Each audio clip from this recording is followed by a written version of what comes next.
ओम शांति। साकार मुरली से स्टोरी आत्मिक मुस्कुराहट। राम और उसकी माँ दोनों परमात्मा की श्रीमत पर पूरा अनुसरण करते थे। राम कक्षा में हमेशा अव्वल लाता था, जिस कारण हर कोई उससे दोस्ती करना चाहता था। किंतु राम का दोस्त संतोष हमेशा असंतुष्ट और उदास रहता था।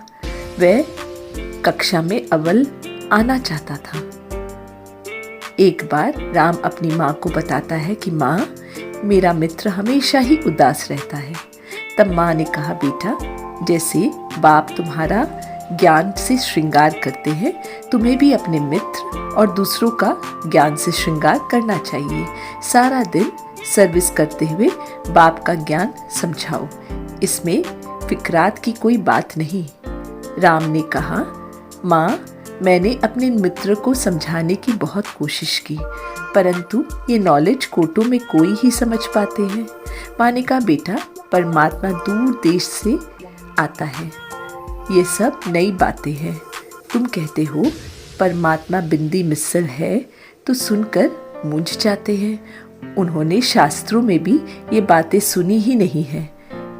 इतना समय उन्होंने भक्ति की है, वह खींचती है उन्हें, इसलिए जल्दी नहीं समझते।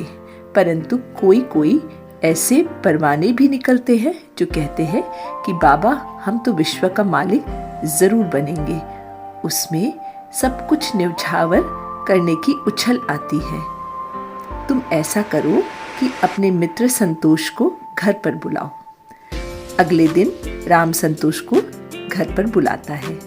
तब उसकी माँ ने कहा, प्रिय संतोष, यदि तुम्हें राम की बातें समझ में नहीं आती तो तुम केवल भाई भाई की दृष्टि पक्की करो। हम आत्मा भाई से बात करते हैं, ये अभ्यास कर क्रिमिनल दृष्टि को परिवर्तन करो। जब कक्षा में ज्ञान खजाना देते हैं, तब परमात्मा की याद में बैठकर बुद्धि रूपी झोली को खजानों से भरो। चुप बैठकर अविनाशी कमाई करो। फिर देखो कैसे तुम्हारी आत्मिक मुस्कुराहट द्वारा चेहरे से प्रसन्नता की झलक दिखाई देगी, जिससे तुम्हारे चेहरे से उदासी भी समाप्त हो जाएगी और तुम शीतल काया वाले योगी भी बन जाओगे। मुझे विश्वास है कि तुम कक्षा में भी अव्वल आओगे। इस पर संतोष ने कहा, जरूर माँ जी, मैं भी राम की तरह विशेष आत्मा बनूंगा। अब संतोष भी गुणों को धारण कर राम की तरह कक्षा में आगे रहने लगा। शीतल मन व दूसरों को भी शीतल दृष्टि से निहाल करने लगा। उसकी आत्मिक मुस्कुराहट द्वारा उसके चेहरे से प्रसन्नता की झलक दिखाई देने लगी।